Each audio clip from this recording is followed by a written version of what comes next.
back to the channel Opinions Matter, and I do not have my light today. I was just walking back home from my work, and I was like, wait, hold on, I have the Osmo Pocket with me.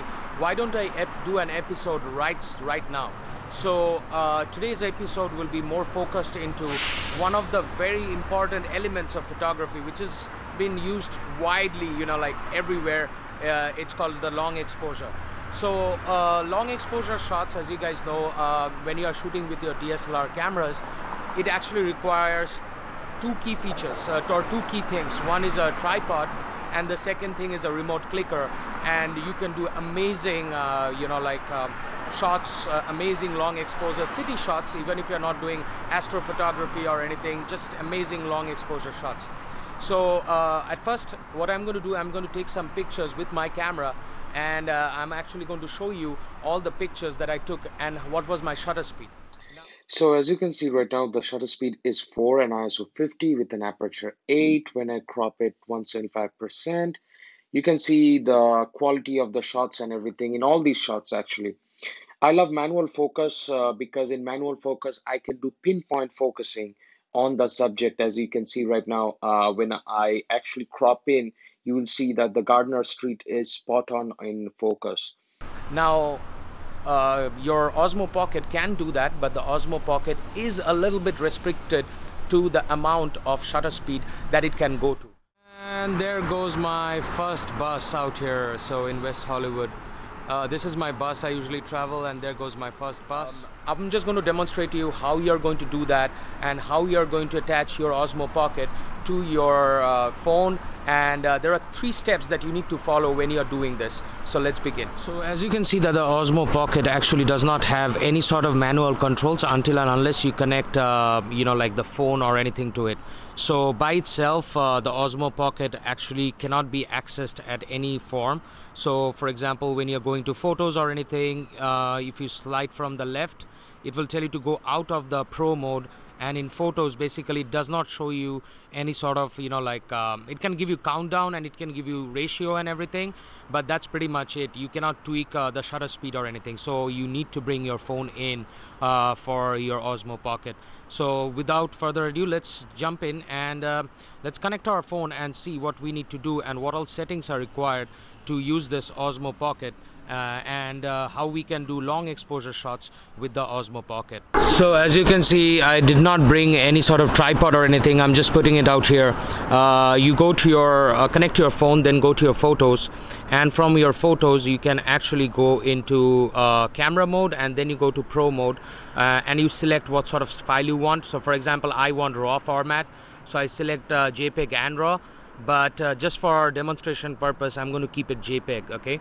And from there you can select focus mode as AFC or AFC continuous, but servo is going to track in a lot of vehicles because I'm going to do like a lot of vehicles and everything. So I'm just going to show you a city shot.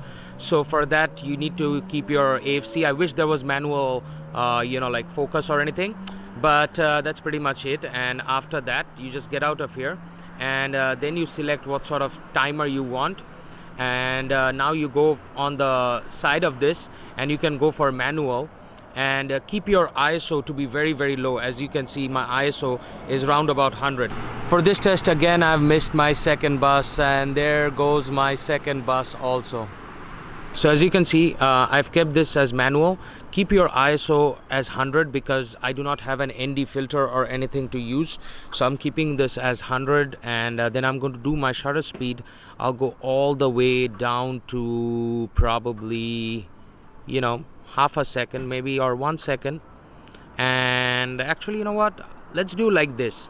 Let's do 1/3, then we'll go 1 by 2.5. Or we'll go 1/3, half a second, then we'll go 1 second, and 2 second, 3 second, and 4 second, 6 seconds, and 8 seconds. So 8 second is the last one. So let's start like this. Yeah, so let's start by 1/2. No, let's start by 1/2, and I'll show you all the shots and everything, and later on we'll do a voiceover and I'll tell you what do I think about it, and then in the comments below you're going to put what you think about it.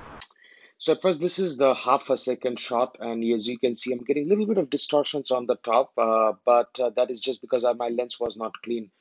Cleaned up the lens. This is ISO 100, shutter speed to 1, and it's amazing. It looks really, really good.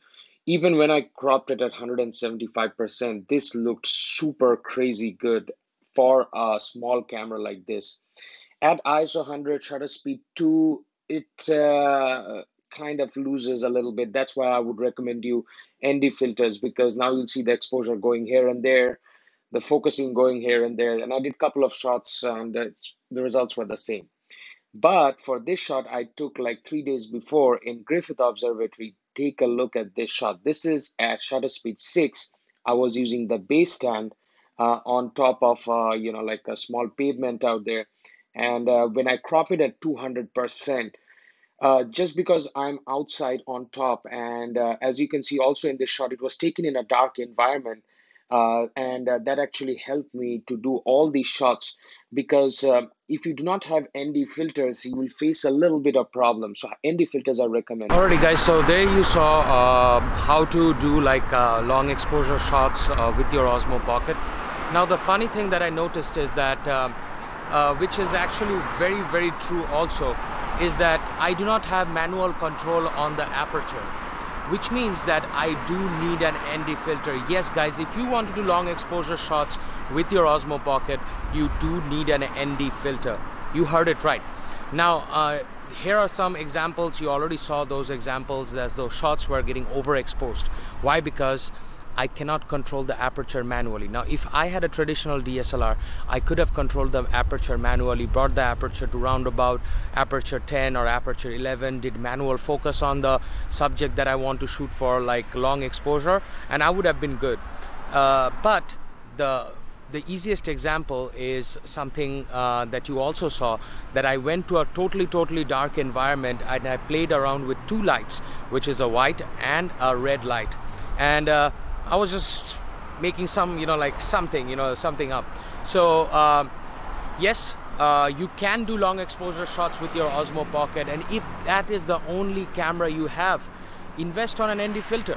ND filters are not that expensive. Yes, if you can get hold of the PGY Tech one, those are really good ND filters. You can also go for freewell ND filters, and ND filters will allow you to do a lot of long exposure shots.